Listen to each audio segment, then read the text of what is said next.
할렐루야. 이 수요일 저녁에 하나님 앞에 예배하러 나오신 우리 모든 성도님들께 주님의 은혜와 평강이 가득하시기를 간절히 소망합니다. 주님 안에서 사랑하는 우리 성도님들, 오늘도 하나님께서 허락하신 삶의 영역에서 말씀대로 살아가시면서 참 많은 수고를 하셨을 줄로 압니다. 이 세상은 우리의 본향이 아니기 때문에 살아가면서 참 많은 어려움을 겪고요. 살아가면서 한숨이 나오고 또 눈물을 흘려야 하는 그런 시간도 있습니다.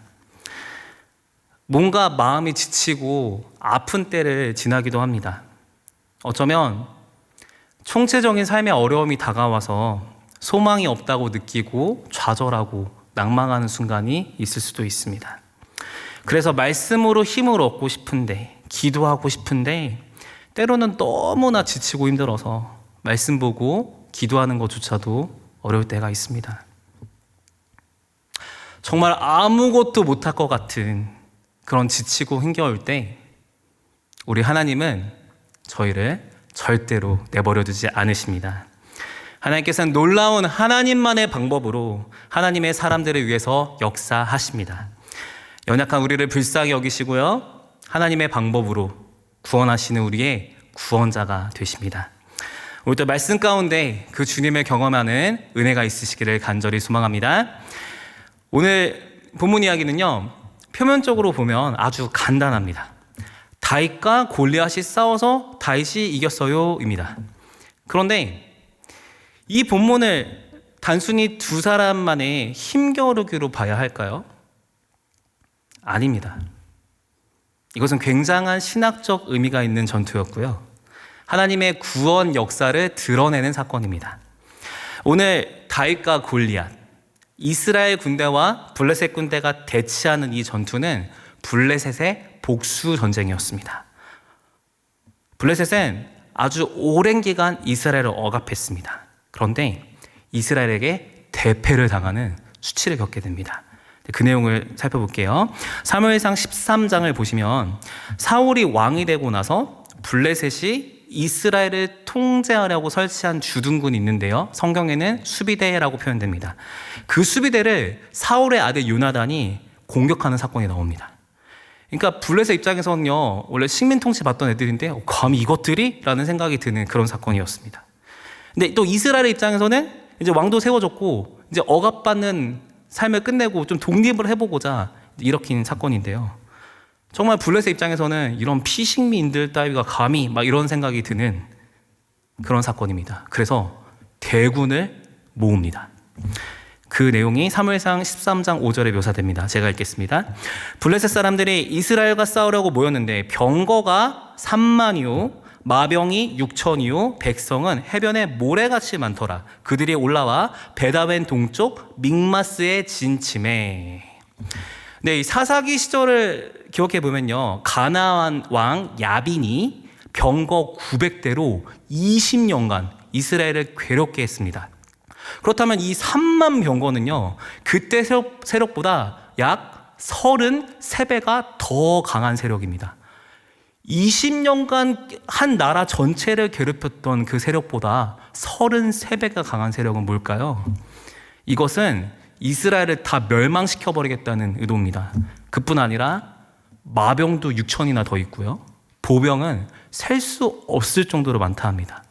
그러니까 블레셋의 의도는 이겁니다. 너희 죽던가 우리 노예로 살던가 해라 입니다. 병력만으로 보아도 이제 이스라엘은 지구상에서 사라질 것 같은 위기가 왔습니다. 그런데 병력이 다가 아니었습니다. 우리 같이 지도를 같이 한번 보시겠습니다. 지도를 보시면요, 이제 이 블레셋은 엄청난 전략을 가지고 공격합니다. 이제 전략까지 우세했습니다. 이제 그림상에 좀 작습니다만 이제 붉은 점을 지점으로 세 개의 군대가 퍼져 나가고 있고요, 초록색 선을 중심으로 보시면 되는데요, 그냥 수로 밀어붙여도 이스라엘군은 많아봤자 1,000몇 명밖에 안 됩니다. 그래서 충분히 이길 수 있는데 블레셋이 전략까지 잘 쓰면서 부대를 세 대로 나눕니다. 여기 보시면 1번 부대는 이제 우회해가지고 사울의 허를 위에서 찌르고요, 그 다음에 2번 부대는 밑으로 내려가서 요나단의 허를 찌릅니다. 후방에서 치려고 하고요. 3번 부대는 유다 광야로 그대로 직진해가지고 사울의 본거지를 치려고 진격합니다. 근데 이 사울도 이 전법을 알아요. 왜냐하면 암몬 족속 칠 때 이제 사무엘상 11장 11절 보면 나오는데요. 암몬 족속 칠 때 이런 전법을 썼습니다. 그런데 이제는 사울이 이 전법에 휘말려서 패배하기 직전입니다. 병력도 열세죠. 전술도 불리하죠. 무기도 불리합니다. 이런 상황에서 이스라엘은 이제 블레셋에게 전멸당하거나 노예가 될 상황입니다. 그런데 상식을 깨고 대반전이 일어납니다. 사무엘상 14장 31절입니다. 자, 읽겠습니다. 그날에 백성이 믹마스에서부터 야알론에 이르기까지 블레셋 사람들을 쳤으므로 그들이 심히 피곤한지라. 아까 그 붉은 점이 믹마스였는데요. 거기서 세 갈래로 군대가 나왔는데요. 성도님들 보시기에 이쪽입니다. 저기 그 먼 데까지 오히려 이스라엘 군대가 블레셋을 무찌르고 쫓아가 버립니다. 그런 기적이 일어납니다. 이 사건은 이스라엘에게는 크나큰 영광입니다. 하나님의 구원하심을 경험하는 놀라운 사건이었습니다. 그런데 블레셋 입장에서는 어떨까요? 첨단 무기와 병력 전술을 다 썼는데도 대패를 당한 치욕스러운 흑역사가 된 겁니다. 이에 대한 복수를 결심한 블레셋 군대는 다시 한번 이스라엘 영내로 쳐들어옵니다. 그 내용이 17장에서 시작됩니다. 17장 1절 같이 한번 읽어보겠습니다. 시작. 블레셋 사람들이 그들의 군대를 모으고 싸우고자 하여 유다에 속한 소고에 모여 소고와 아세가 사이에 에베스 담밈에 진침해. 네, 전쟁을 묘사하는 것부터 이전 했던 전쟁과는 조금 분위기가 다릅니다. 왜냐하면요, 유다에 속한이라는 표현이 있어요. 이것은 이미 블레셋 군대가 오는 중이 아니라 유다의 영토 안에 들어버린 상태로 전쟁을 시작하는 겁니다. 그리고 그냥 보통 땅도 아니고요. 여기 보면은 에베스 담밈이라는 곳이 있는데요. 이건 전략적 요충지입니다. 여기 뺏기면 정말 위험한 상태로 시작하는 전쟁입니다. 특히 이제 에베스 담밈의 지명 이름이 이제 다음이 히브리어로 피인데요. 이제 피랑 관련된 말인데 피의 경계 지역이 에베스 담밈입니다. 이 피의 경계 지역. 왜 이런 지명이 붙었냐면요. 수많은 전쟁들이 많은 적견 중에서도 하필 이 에베스 담민 지역에 엄청 많은 전쟁들이 있어서 정말 많은 피가 흘렀던 그런 땅입니다. 딱 그 땅 생각하면은 역사적으로 혈전이 반복됐던 그 땅. 이 이스라엘 백성들의 피에 굶주려서 복수를 불타오르면서 왔던 블레셋 군대가 이 피의 적경 지역에 다다른 겁니다. 자국 영토. 그것도 요충지 안에 진을 쳤기 때문에 이스라엘은 지금 굉장히 긴박한 상황입니다. 그래서 맞서 싸우러 나왔습니다. 자, 블레셋과 이스라엘이 진을 친 곳의 지형을 잠깐 사진으로 좀 보시겠습니다. 네, 이제 사진에서 보신 바와 같이 이스라엘은요, 이쪽 산, 블레셋은 저쪽 산에 이렇게 진영을 이루고 있었습니다. 근데 그 사이에 보면요, 이제 화살표 있는 부분은 골짜기가 있는데요. 거기서 대표들의 전쟁이 일어납니다. 왜 그러냐면요. 3절에 보면은 우리 말로는 그냥 골짜기라고 돼 있는데요. 이걸 원어로 풀어보면은 좁고 긴 평평한 골짜기입니다. 즉 좁은 곳이라서 두 군대가 전면전을 벌이기에는 무리였던 지형입니다. 그러다 보니까 대표들의 전쟁이 벌어날 수 있는 지리적 환경이었습니다. 그래서 이제 블레셋 진영에서 이제 전쟁은 해야 되니까 이제 복수심에 불타서 왔으니까 먼저 심리전을 시작합니다. 전면전 중에서 심리전 굉장히 중요합니다. 이제 심리전을 먼저 시작하면서 싸움을 돋는 자라는 표현이 4절에 나오는데요. 이건 원어로 볼 때 두 군대 사이에 서 있는 자라는 표현으로서 최고의 용사, 영어로는 챔피언을 의미합니다. 본문을 쓴 성경 기자는 그 막강한 싸움을 돋는 자의 이름을 딱 2번밖에 기록하지 않습니다. 반면에 그의 무장 상태는 자세하게 묘사합니다. 어떤 의도와 의미가 있냐면요. 그가 누군지는 크게 중요하지 않다는 겁니다. 하지만 그가 얼마나 무지막지하게 무장했는지는 좀 알 필요가 있다는 겁니다. 그의 이름은 골리앗. 그 이름은요, 떠나다라는 말의 어원을 두어서요, 골리앗은 방랑자, 유랑자라는 의미입니다. 이제 그의 출신을 봤을 때 거인족인 아낙 족손이 거하던 가드 출신입니다. 그래서 그가 거인족의 후예였던 것을 생각해 볼 수 있습니다. 실제로 그의 키는 성경에 자세히 묘사됩니다. 6규빗 한 뼘, 대략적으로 지금 수치로 290cm입니다. 엄청난 거인이죠. 머리, 몸, 다리를 보호해서 당시로선 최고의 방어력을 갖췄습니다. 여기 보면 갑옷 무게만 놋 5,000세겔이라는 표현이 있는데요. 이제 현대 키로로 환산했을 때 57kg입니다. 57kg짜리 그 철갑을 메고 다닐 수 있는 보통 사람이 아닌 겁니다. 거기다 이제 던질 수 있는 단창이 있고요. 찌르는 창도 있는데요. 이 창도 아니고 창날 끝에 있죠. 창날의 무게가 7kg이래요. 이게 우리 지금 대한민국 육군 보병이 쓰는 K3 기관총이 있는데요. 꽤 무거운 총입니다. 그 총보다 무거운 그런 창날입니다. 창도 아니고 창날이 그렇게 무거워요. 그런 괴물 같은 용사가 나와도 참 쉽지 않은데 그 괴물 같은 용사를 방패든자까지 있어서 보호합니다. 이것은 성경이 그가 얼마나 어마어마한 괴력과 전투력을 갖추고 있는지를 상세하게 보여줍니다. 그런데 그가 누군지는 별로 강조하진 않습니다. 그냥 하나님의 군대를 모욕하는 이방인 정도로 표현됩니다. 즉 하나님께 속한 성도들을 괴롭히는 원수라는 것으로 강조됩니다. 지금 이 시대에도 우리 성도들을 괴롭히는 원수들이 있습니다. 그들의 이름이 어떤지 존재가 어떤지는 크게 중요하지 않습니다. 분명한 것은 그들이 공중권세 잡은 자로서 엄청난 힘을 가지고 있고요. 하나님의 백성들을 위협하고 있습니다. 마치 자신이 하나님인 것처럼 굴고 하나님을 모욕하면서 하나님의 백성을 모욕합니다. 그러한 원수의 모습을 오늘 본문의 이 블레셋 사람이 잘 보여주고 있습니다. 함께 사무엘상 17장 8절을 보겠습니다. 제가 읽겠습니다. 그가 서서 이스라엘 군대를 향하여 외쳐 이르되 너희가 어찌하여 나와서 전열을 벌였느냐. 나는 블레셋 사람이 아니며 너희는 사울의 신복이 아니냐. 너희는 한 사람을 택하여 내게로 내려보내라. 여기서 어떤 의미냐면요, 자신은 블레셋 사람이라 해서요 블레셋을 위해서 싸우러 온 자유인이다 라는 의미고요, 하나님의 군대인 이스라엘에게는요 사울의 신복이라 합니다. 이 신복 별로 좋은 말 아닙니다. 노예라는 의미인데요, 특별히 여기서는 억지로 끌려 나온 노예라는 것을 의미합니다. 그러니 감히 하나님의 군대를 억지로 끌려 나온 노예들이라 취급합니다. 그래도 같은 군대끼리 예의가 있는데 상대 군대에게 군인 취급도 안 하는 겁니다. 너희는 그냥 노예야 라고 하면서 모욕을 주었습니다. 그리고서는 고대 이집트나 헬라 문화에서 있었던 1대1 싸움을 제안합니다.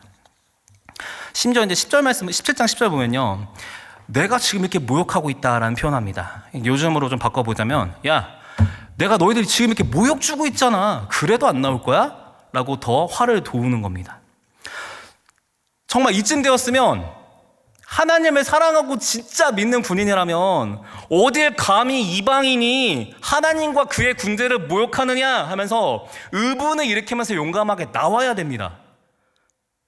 그런데 분명히 군대라고 기록되어 있는 이 사람들이 아주 조용합니다. 그렇다면 이 왕이라도 나가서 좀 싸워야 되는데 왕도 그런 수치를 당하고 있는데도 가만히 있습니다.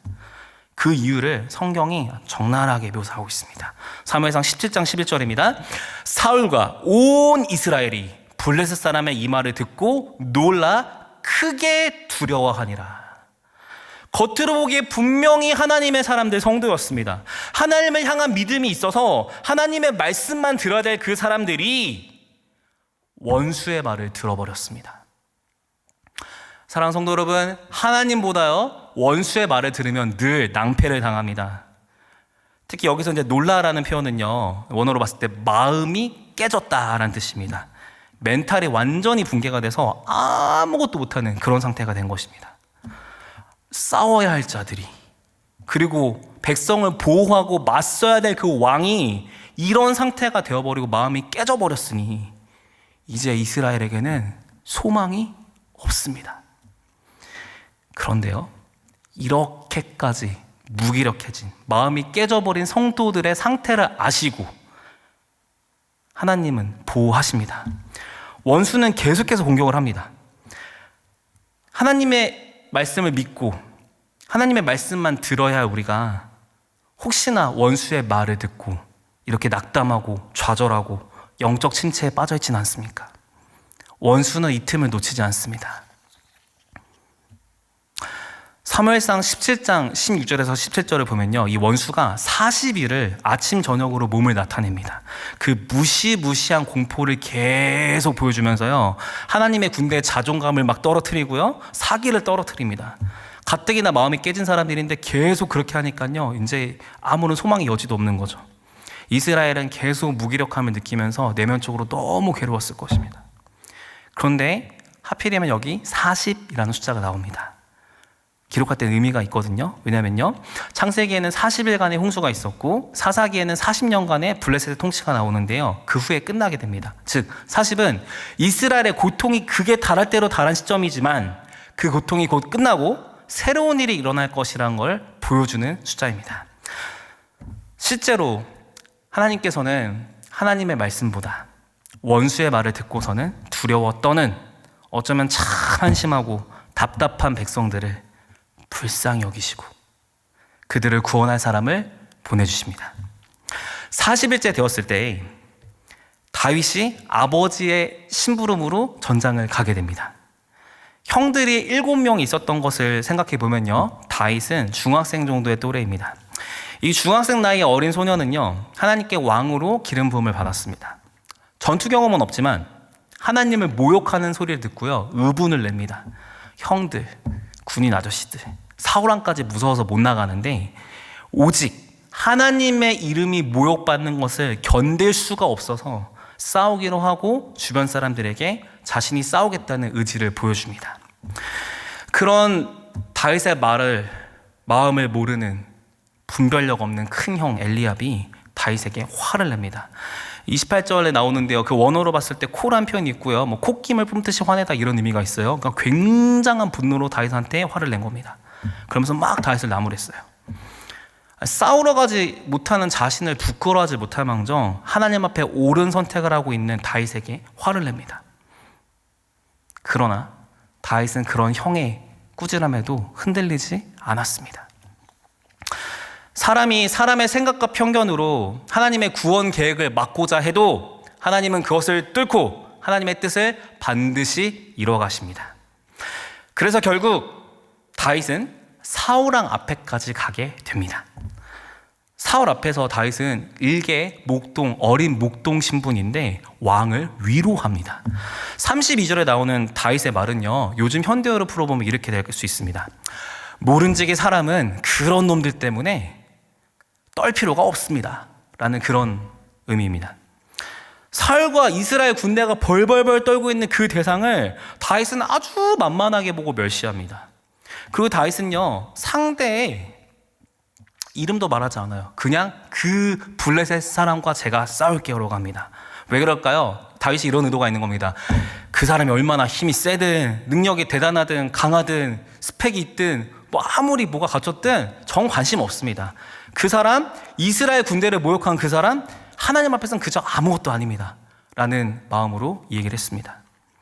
근데 그 이야기를 들었으면 사울은 격려를 해줘야 될 거 아닙니까? 왕인데, 그래도 왕인데. 근데 오히려 다윗한테 이런 말을 해요. 야, 그래도 안 돼. 쟤가 너보다 훨씬 세. 아니, 쟤는 네 나이 때부터 싸움만 하는 사람이야. 전쟁 전문가라고 라고 합니다. 이거 얼핏 보면 다윗을 생각하는 말 같아요. 그런데 자칫하면 이 어린 소년이 듣기에 굉장히 좌절이 될 만한 말입니다. 하지만 다윗은 하나님께서 보낸 사람이었습니다.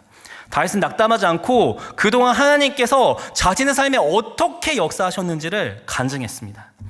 사자와 곰을 제가 쳤어요라고 하지만요, 계속 들어봤을 때 그 사자와 곰에서 저를 건지신 하나님이 계십니다 라고 말함으로써 전적으로 하나님의 구원 역사를 간증했습니다. 다윗이 그렇게 믿음의 고백을 하니까 그제서야 감동받은 사울이 다윗의 출전을 허락합니다. 그런데 문제는 사울은 끝까지 다윗에게 맞지 않는 방법을 권합니다. 자신의 군복, 투구, 갑옷, 칼을 전해주고 입힙니다. 이건 어떻게 봐야 되냐면요, 마치 영적인 문제로 봐야 할 것을 인간적인 방법으로 준비하고 맞서려는 그런 모습입니다. 사울의 옷을 입으면 그 당시에 신분을 보증받고 뭔가 멋있습니다. 왕의 옷을 입었죠. 왕의 군복, 투구, 갑옷, 칼, 굉장한 명예입니다. 심지어 이스라엘 무기 중에 가장 좋은 것입니다. 그 당시 사울하고 요나단만 철제 무기가 있었거든요. 그런데 다윗은 그런데 관심이 하나도 없습니다. 인간적인 명예, 좋은 것, 그럴싸해 보이는 것 전혀 관심 없습니다. 그저 하나님의 사람은 하나님께만 집중합니다. 그래서 인간이 보기에 막 부럽고 대단해 보이는 것도 저 익숙하지 않아요 라는 이유로 벗어버립니다. 그리고는 하나님과 함께했던 추억이 담긴 그 물건들만 가져갑니다. 사람 보기 보잘것 없지만 막대기, 돌 5개, 물매, 하나님과 삶이 있고 추억이 있었던 그 물건들 가지고 나아갑니다. 이것은요, 하나님의 구원 역사에 있어서는 인간의 지혜, 방법, 힘이 전혀 기여할 수 없다는 것을 의미합니다. 사울이 준 거 다 놓고 갔기 때문이죠. 그런 거 필요 없다는 겁니다. 하나님 힘으로만 가겠다는 겁니다. 다윗은 군인 아저씨들이 겁먹고 싸워보지도 못하는 것을 눈으로 직접 봐버렸고요. 심지어 형들도 자기 속도 모르고 가족인데도 막 화를 내고, 왕이라고 그나마 봤더니 인간적인 방법이나 자꾸 권해주려 하는 그런 답답한 모습, 그거를 겪었습니다. 보통 청소년이면 좌절할 만도 한데요, 다윗은 하나님의 이름이 중요했기 때문에 그런 사람들의 모습, 환경 보지 않고 그런 반대들을 뚫고서 전장으로 내려갔습니다. 함께 41절 말씀 읽어보도록 하겠습니다. 17장 41절입니다. 시작. 블레셋 사람이 방패된 사람을 앞세우고 다윗에게로 점점 가까이 나아가니라. 이 블레셋 사람, 엄청난 위용을 자랑하면서 다윗에게 점점 다가왔습니다. 거인이 쿵 소리를 내면서 완전 무장을 하고 다가오는 것이 상상이 되십니까? 보통 사람에게는 그런 모습 자체가 완전 공포였을 겁니다. 그런데 다윗만은 도망가지 않고 그 앞에 서 있습니다. 그 다윗을 블레셋 사람이 요즘 말로 이렇게 스캔해 봅니다. 훑어보면서요, 딱 봤는데 자기 마음에 너무 아닌 거예요. 그래서 다윗에게 말합니다. 야, 어이 꼬마, 내가 개냐? 라고 이렇게 물어봐요. 다소 좀 폭력적인 언어를 씁니다. 그리고 싸우면 되는데 갑자기 그 전에 난데없이 갑자기 자기가 믿는 신들의 이름으로 다윗을 막 저주합니다. 이 이방인들은요, 자기가 믿는 신들을 자기가 통제할 수 있다는 믿음이 있었어요. 그래가지고 저주를 함으로써 어떤 원하는 효과가 있었고, 그것을 위해서 자기가 믿는 신들의 이름으로 다윗을 저주합니다. 이게 뭐 저주했나 보다 하고 별것이 아닌 거라 느낄 수 있겠지만요, 실제로 그 현장에서 그런 말을 들으면 되게 섬뜩할 겁니다. 내가 믿는 무슨 신이 널 죽일 거야, 좀 있으면 잠시면 내가 믿는 신이 널 어떻게 할 거야, 막 그런 식의 얘기를 하면요, 하나님에 대한 믿음이 확고하게 없다면 다른 신들의 저주 앞에서 두려울 수 있습니다. 불안할 수 있습니다. 괜히 막 정말 그러는 거 아니야? 이런 생각 들 수 있습니다. 특히 이 고대 전쟁에서는 신들의 전쟁이라는 개념이 있었기 때문에 되게 강한 군대가 자기가 믿는 신들의 이름으로 약한 군대를 저주하면요, 당시 세계관으로 왠지 그 강한 군대의 신이 괜히 우리 신보다 더 세 보인다는 생각을 했을 수 있어요. 그런데 다윗에게는 그런 저주 따위는 아무런 소용이 없었습니다. 다윗은 하나님을 믿었기 때문입니다. 하나님의 역사를 알았을 겁니다. 다윗은 저주하는 그 블레셋 사람, 그 사람은 가드 사람이니까 그가 믿는 신은 다곤 신이었을 겁니다. 그런데 이 다곤 신은요, 이미 하나님 앞에서 박살이 나본 그 우상입니다. 허리가 부러지고 문지방에 나뒹굴었던 그 다곤 기억하시죠? 그러니까 블레셋 사람 입장에서는 온 마음 다해서 저주하고 나름 그렇게 했지만요, 이 다윗은요, 그런 거짓신, 잡신, 귀신의 이름으로 하는 저주에는 전혀 위축되지 않았습니다. 이어서 블레셋 사람은 그 저주를 마치고 다윗에게 넌 전쟁에서 죽임당한 시체가 될 거고 새와 짐승의 밥이 될 거다 라고 협박합니다. 근데 그 당시 문화를 좀 이해해야 되는데요, 매장당하지 못하고 죽는다는 건 저주받았다고 여겼던 문화가 있어요. 유대인들 안에서, 그러니까 이스라엘 안에서. 그러니까 굉장히 무서운 협박입니다. 그게 실제로 일어나면 굉장한 공포인 거예요. 그렇게 온갖 비웃음과 저주와 협박을 그대로 당했습니다. 엄청난 심리적 압박입니다. 그런데 다윗은 굴하지 않았습니다. 45절 말씀입니다. 제가 읽겠습니다. 다윗이 블레셋 사람에게 이르되 너는 칼과 창과 단창으로 내게 나아오거니와 나는 만군의 여호와의 이름 곧 내가 모욕하는 이스라엘 군대 하나님의 이름으로 내게 나아가노라. 다윗은 골리앗 앞에서도 철저하게 하나님만 생각하고 선포합니다. 그래, 너 참 대단하다. 칼 가져왔어. 창 가져왔구나. 그래, 단창도 가져왔네. 무장도 참 잘했다. 넌 그런 것 가지고 싸우러 왔냐? 라고 하는 겁니다. 자신이 싸우는 그런 무기는 그런 하찮은 인간적인 무기 따위가 아니라는 거예요. 다윗은 그 강력한 원수 앞에서 자신의 유일한 힘과 능력과 무기가 되시는 하나님을 만군의 여호와라고 고백합니다. 이 만군이란 말은요, 히브리어로 세바오트라는 표현이 쓰였는데요, 이게 사사기에서는 군대란 표현으로 쓰이고요, 열왕기상에서는 천군, 그리고 신명기에서는 천체, 이제 별들 같은 그 천체를 의미합니다. 즉 만군의 여호와는요, 우주에 존재하는 모든 물체에 영향을 줄 수 있는 분이고요, 영적 존재인 천군 천사에게도 영향을 줄 수 있고요, 우리의 가장 현실적인 부분, 이 인간들의 전쟁에서도 마음대로 그 전쟁을 운영하시고 주관할 수 있는 분이라는 고백을 한 것입니다. 블레셋 사람은 내가 전쟁 전문가야 라는 그 교만에 가득 차서 으스댔지만, 다윗은 그런 인간 전문가 따위 크게 신경 쓰지 않았습니다. 만군의 여호와, 유일한 진짜 전쟁 전문가와 함께 나아간다라는 선포를 했습니다. 다른 사람들은 두려워하면서 그 사람은 전쟁 전문가야 라고 겁을 먹는데, 다윗은 진짜 전쟁 전문가이셔, 하나님만 진짜 전쟁 전문가이셔 라고 선포하면서 담대하게 섰습니다. 그리고 나서는 다윗은 이어서 자기가 승리하게 될 근거와 승리의 목적을 말합니다. 오늘 여호와께서 너를 내 손에 넘기시리니. 여기서 넘긴다는 게 가둬서 준다 이런 표현이 있거든요. 그러니까 하나님께서 넘기셨으면 도저히 떠날 수가 없는 겁니다. 꽉 갇혀있는 그런 상태입니다. 골리앗 그 블레셋 사람은 다윗에게 갇힌 겁니다. 다윗은 조금도 자기에게 공을 돌리지 않고요, 오직 하나님이 하실 거야 라고 말합니다. 그리고선 그 전쟁의 승리의 목적도 말하는데요, 온 땅으로 이스라엘에 하나님이 계신 줄 알게 하겠고. 이 승리의 목적도요, 내 영광이 아니라 오직 하나님을 드러내는 것에만 집중합니다. 내가 이기면 하나님이 드러나실 거야. 내가 이기면 온 땅이 하나님을 알게 될 거야. 온 땅이 만군의 여호와를 알게 될 거야. 이런 승리의 이유를 가지고 싸웁니다. 그리고 실제로 심리전에 있어서도 다윗이 더 이겼는데요, 왜냐하면 아까 들짐승이라는 표현이 두 번 더 나와요. 골리앗도 다윗한테 들짐승이라는 표현 썼고 다윗도 마찬가지인데요, 들짐승의 원어는 좀 다릅니다.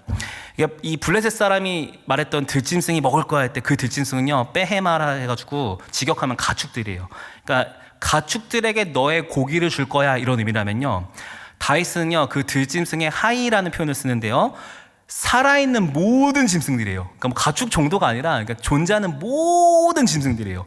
그런 짐승들에게 그 블레셋 사람 한 명의 시체가 아니라 블레셋 군대 전체의 시체를, 힘없는 시체를 다 먹게 하겠다. 그러니까 똑같은 일이 일어나더라도 다윗이 한 말이 훨씬 무섭고 스케일이 큰 일인 겁니다. 그렇게 심리전에서 밀리지 않습니다. 하나님을 믿기 때문에. 그렇게 해서 칼 따위가 아니라 하나님의 방법으로 하나님의 일하심을 드러내겠다라고 담대하게 선포합니다.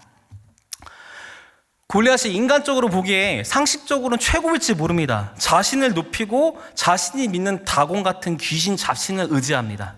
그런데 다윗은 철저하게 하나님께 생명을 맡기고 하나님이 누구신지를 선포하고 하나님을 위해서 싸우고 그 승리로 인해서 하나님을 드러내고자 합니다. 두 사람이 각 진영의 대표로 나왔지만 전쟁의 목적이 너무나 다릅니다. 그런데 우리가 다시 한번 현실 생각해 봤을 때 어떻습니까? 다윗이 이렇게 담대하게 말을 했는데요, 기특하긴 한데 현실적으로는 다윗이 곧 죽을 것만 같아요. 그 어린 꼬마가 어떻게 이깁니까? 그런데 결과 보시겠습니다. 48절 보면 블레셋 사람은 다윗에게 그냥 다가옵니다. 그런데 다윗은 빠르게 돌격합니다.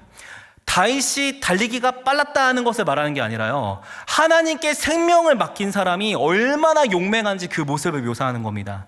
특히 이제 49절을 원어로 봤을 때 사건들이 연속적으로 계속 일어나는 건 그런 긴박성을 보여주는데요, 다윗이 돌을 꺼내자마자 던졌더니 블레셋 사람이 바로 맞고 쓰러진 것입니다. 성경은 이마에 박혔다라고 하는데요, 이마란 부분이요, 투구 쓴 사람에게 있어서 유일하게 드러나는 그 미간 부분입니다. 맞추기도 진짜 힘들고 이건 뭐 불가능한 수준으로 볼 수 있는데요, 맞았다가는 그 자리에서 쓰러지는 약점이기도 합니다. 그 맞추기 힘든 약점을 하나님께서 맞추게 해주셨습니다. 그리고 한글 성경에는 표현이 잘 안 되어 있는데요, 돌이 박힌 채로 얼굴이 땅에 부딪히면서 엎드러졌다라는 표현이 있어요. 그러니까 고대 사회에서 얼굴을 땅에 댄다는 것은 항복입니다. 즉 괴물 같은 블레셋 사람이 다윗 앞에서 얼굴 땅에 대고 쓰러졌다는 거는요, 다윗 앞에 항복했다는 의미가 있고요, 신학적으로는 그들의 신들, 그 잡신들이, 그 다곤신이 여호와 하나님 앞에 항복했다는 의미가 됩니다. 그리고 대표가 패배했으니 그 블레셋 군대 전체도 이미 이때 패배한 것입니다. 결국 블레셋 사람은 자신이 그토록 자랑하던 그 칼에 자기의 목이 잘리게 되고요, 노략하러 온 그 블레셋 군대는 오히려 하나님의 백성들에게 노략당하는 이런 역사가 일어났습니다. 사랑하는 성도 여러분, 하나님은 상식을 넘어서 하나님의 백성을 구원하십니다. 하나님의 백성을 구해야 할 사울 왕은요, 하나님의 백성의 대표로서 실패했습니다.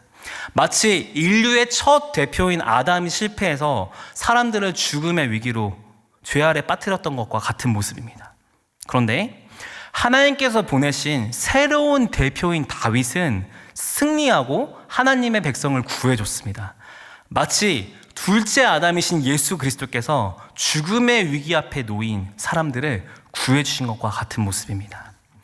본문에 나오는 성도들은, 이 당시 전쟁에 나갔던 백성들은요, 하나님께 보냄받은 다윗으로 인해서 원수됨, 노예생활, 전쟁의 죽음으로부터 구원을 받았습니다. 하지만 이 시대를 살아가는 우리는 훨씬 더 좋은 것을 받습니다. 왜냐면요, 다윗의 후손으로 오신 예수 그리스도로 인해 원수 마귀, 죄에 노예된 생활, 영원한 죽음으로부터 구원을 받았습니다. 우리는 늘 실패하고 또 실패하고 또 실패할지 모르지만 우리 주님은 늘 도우시고 지키시고 살려주십니다. 뉴스를 보셨겠습니다만 지금 다시 확진자가 증가하고 있습니다. 삶의 총체적인 어려움이 있고요, 그건 분명히 현실입니다. 세상에서 수많은 것들이 들려오고요, 그 블레셋 사람 같은 현실이 우리의 마음과 믿음을 깨뜨리려고 합니다. 하지만 이런 때일수록 정말 본질적이고 기본적이지만 우리가 기억할 것이 있습니다. 우리 구주 예수 그리스도를 기억하십시오. 이스라엘 백성들처럼 그저 죽음만을 기다리는 소망 없는 우리를 위해서 예수님께서는 십자가에서 죽으시고 부활하셨습니다. 그래서 우리는 영원한 죽음에서 영원한 생명까지 옮겨지게 되었습니다. 그렇게 우리에게 생명과 소망을 주신 주님께서 정말 우리의 일상에 무관하시겠습니까? 관심이 없으시겠어요? 우리 일상의 힘듦을 안 돌보시겠어요? 모르시겠어요? 아닙니다. 사단은 자꾸 거짓말할 겁니다. 우리의 원수는 하나님은 널 구할 수 없어. 야, 현실이야, 현실. 하나님 이 현실 해결할 수 있어? 하나님 너 못 도와. 이건 못 도와. 계속 이런 식의 거짓말과 압박을 가할 겁니다. 자꾸 우리를 괴롭히고 우리 정체성을 무너뜨리고, 아까도 군대 보고 막 노예라고 하잖아요. 하나님의 자녀인데 되게 넌 무가치해, 네가 뭘 하겠어, 이런 메시지 계속 일상에서 힘들 때마다 심어줄 겁니다. 그런데요, 그렇게 사단 마귀가 시도를 할지라도 우리 주님은 그 사단의 모든 계계를 박살내셨고요, 우리를 구하실 수 있고 도우실 수 있고 살려줄 수 있는 놀라우신 주님이심을 믿습니다. 그러니 사랑하는 우리 성도 여러분, 블레셋 사람 같은 그 무서운 사람 같은 상황을 보지 마시고, 블레셋 사람 같은 원수가 하는 헛된 말과 사상에 마음과 생각을 내어주지 마십시오. 이 땅에서 세상 끝날까지 너희와 항상 함께 있으리라고 말씀하신 우리 주 예수 그리스도의 약속을 붙잡으시고 예수님의 이름으로 일어나시기를 축원합니다. 현실이 무섭고 괴롭고 힘겨울지라도 우리는 절대 혼자가 아닙니다. 생명을 다해서 우리를 지키시고 살리시고 구하시는 구주 예수 그리스도께 속한 성도들입니다. 그러니 오늘 밤 이후 시작되는 모든 인생의 걸음에서 우리가 숨쉬고 살아가는 모든 삶의 현장에서 우리 주 예수님의 이름을 의지하고 나아가시기를 주님의 이름으로 축원합니다. 이 시간에 말씀을 기억하시면서 같이 찬양 드리실 텐데요, 정말 예수님의 이름으로 제가 서겠습니다. 정말 예수님 이름만 붙잡고 날 살리신 주님, 세상이 뭐라 할지라도 함께 하신 우리 주님과 함께 서겠습니다. 우리 그런 믿음의 고백을 드리면 좋겠습니다.